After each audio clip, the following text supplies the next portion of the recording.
Di antara keheningan hutan Uruwela, kecerahan semesta alam dengan segenap isinya yang menyambut riang, Buddha duduk bermeditasi di atas singgasana Aparajita, meresapi kebahagiaan kebebasan Wimuti.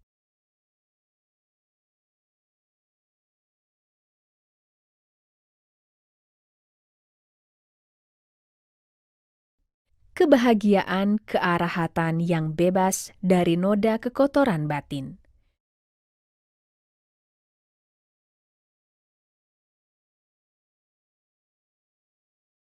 Dengan postur duduk bersila, Buddha berpikir,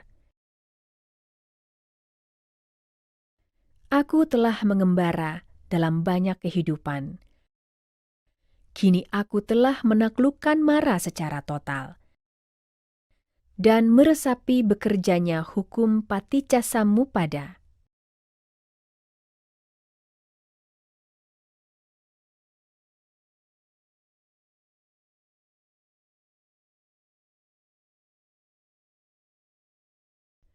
Peristiwa 1 minggu di singgasana Aparajita ini disebut Palanka Sataha.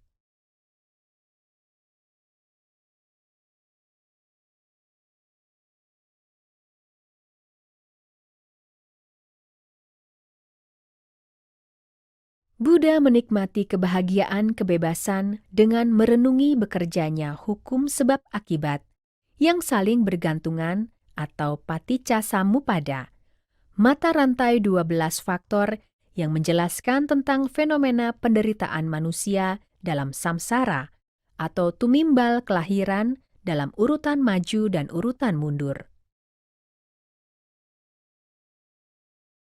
Buddha merenungkan dengan urutan maju proses munculnya lingkaran penderitaan. Dari awija atau kebodohan, menyebabkan sankara atau bentuk-bentuk mental, dari sankara menyebabkan winyana atau kesadaran, dari winyana menyebabkan nama rupa atau batin jasmani, dari nama rupa menyebabkan salayatana atau 6 indera, dari salayatana menyebabkan pasan atau kontak, dari pasan menyebabkan wedana atau perasaan, dari wedana menyebabkan tanha atau keinginan, dari tanha menyebabkan upadana atau keterikatan, dari upadana menyebabkan bawa atau perwujudan, dari bawa menyebabkan jati atau kelahiran, dari jati menyebabkan jara marana atau sakit, usia tua, dan kematian.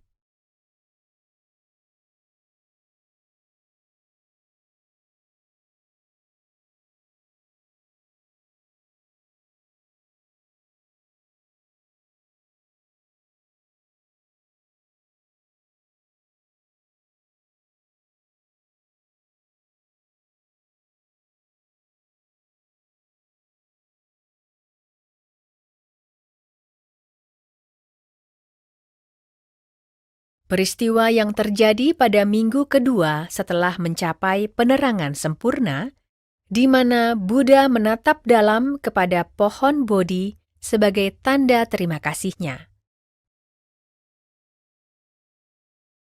Buddha berdiri dan memandangi pohon tanpa berkedip selama 1 minggu.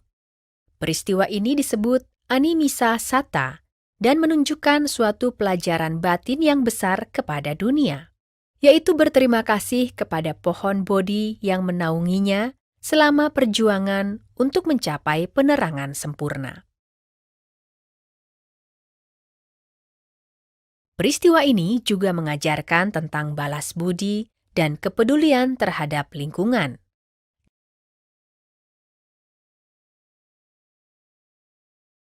Dari peristiwa ini, hampir 2.600 tahun silam sampai sekarang, umat Buddha menghargai pohon Bodhi.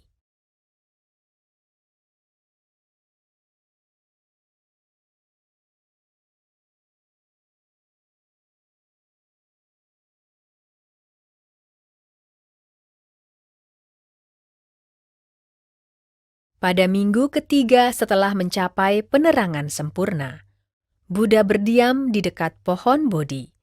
Dengan mata batin yang tajam, Buddha mengetahui adanya makhluk-makhluk dewa yang masih meragukan penerangan sempurna yang telah dicapainya.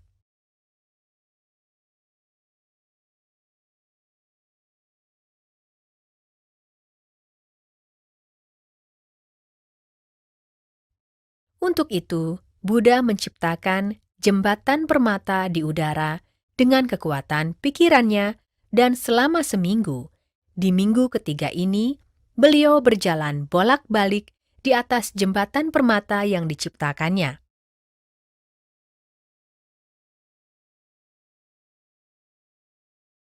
Peristiwa berjalan di jalan setapak permata ini disebut Cankama Sataha.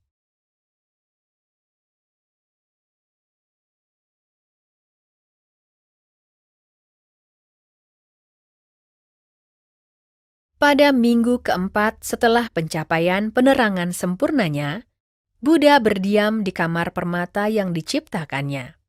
Beliau merenungkan kesulitan-kesulitan manusia dalam mempelajari dan menyelami ajaran tertinggi yang disebut Abhidhamma.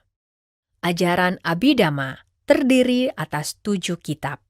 Ketika beliau menyelidiki keenam kitab pertama, tubuhnya tidak memancarkan cahaya. Namun ketika Buddha merenungkan kitab ketujuh atau Patana, kemahatauannya menunjukkan kilauan yang luar biasa. Kemahatauannya benar-benar tampak sepenuhnya melalui ajaran agung tersebut dan auran yang terpancar dari tubuhnya dalam 6 sinar. 6 sinar tersebut adalah biru, kuning emas, merah, putih, jingga, dan warna campuran dari 5 sinar tersebut. Biru melambangkan bakti, kuning emas melambangkan kebijaksanaan, merah melambangkan cinta kasih, putih melambangkan kemurnian dan kesucian, jingga melambangkan kegiatan, dan warna kilau campuran melambangkan kombinasi dari semua sifat mulia ini.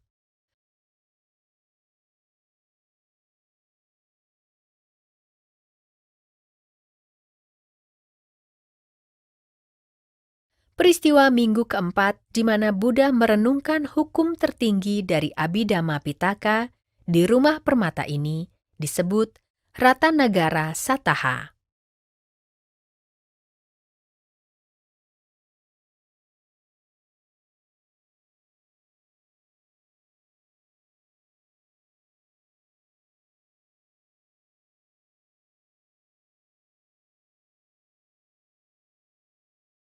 Pada minggu kelima setelah mencapai penerangan sempurna, Buddha berdiam di bawah pohon Ajapala yang tumbuh di sekitar pohon Bodhi sambil meresapi kebahagiaan Nibbana selama 7 hari. Ketika beliau keluar dari meditasinya, seorang pertapa yang sombong menghampirinya. Tanpa menunjukkan rasa hormat, dia bertanya, Dalam hal apa seseorang menjadi seorang Brahmana? Dan kondisi-kondisi apa yang membuat seseorang menjadi Brahmana? Seseorang bisa menjadi Brahmana kalau dia sudah membuang kejahatan, tidak memiliki sifat congkak, bebas dari kekotoran batin, mampu menguasai diri, dan mampu mengukur diri sendiri.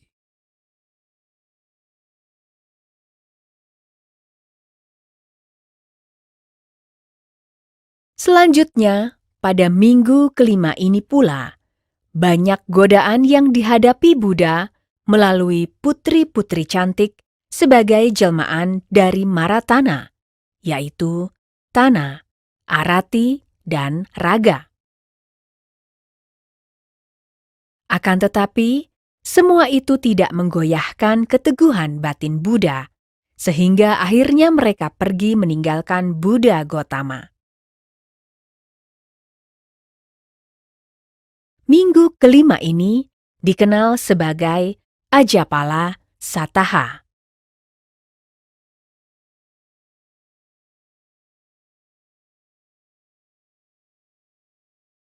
Buddha duduk bermeditasi di tepi danau di bawah pohon mucalinda.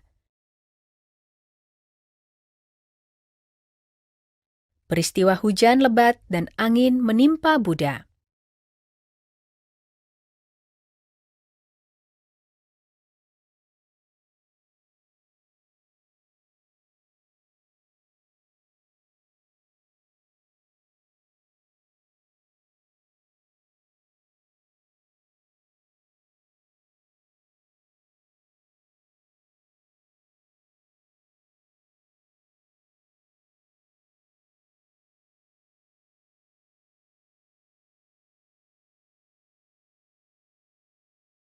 Dewa menjelma sebagai Raja Naga keluar dari danau Mucalinda dan segera melindungi Buddha.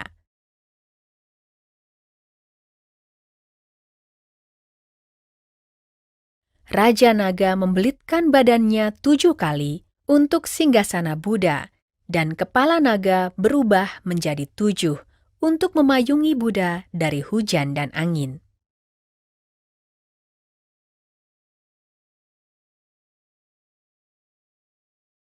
Setelah reda, Raja Naga berubah menjadi seorang pemuda, lalu merangkapkan kedua tangan di depan dada, memberi hormat kepada Buddha.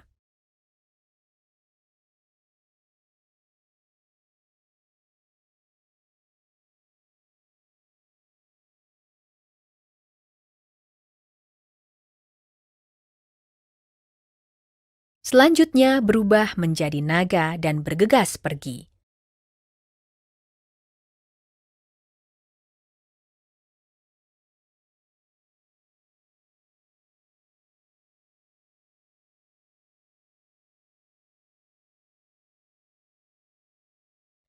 Peristiwa di bawah pohon mucalinda ini disebut Mucalinda Sataha.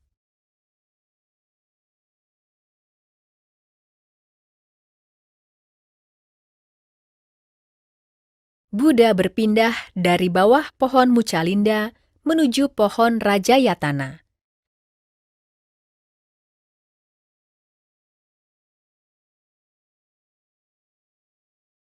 Di bawah pohon Rajayatana, Buddha duduk bersila di tepi sungai Neranjara untuk menikmati kebahagiaan arahat dalam batinnya.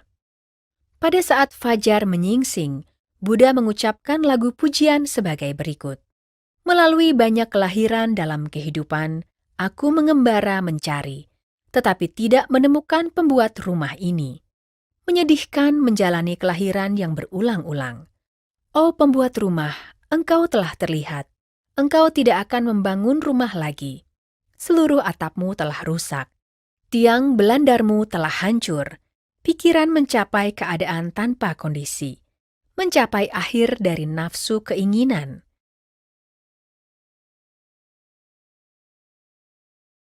Peristiwa di bawah pohon Rajayatana ini disebut Rajayatana Sataha.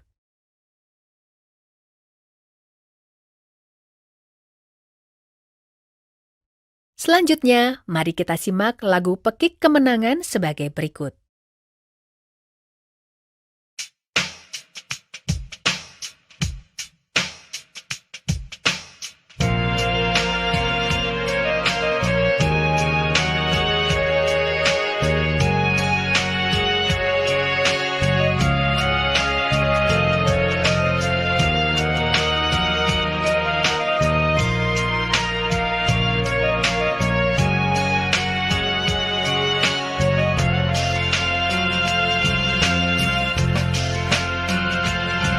Melalui banyak kelahiran dalam samsara, mengenal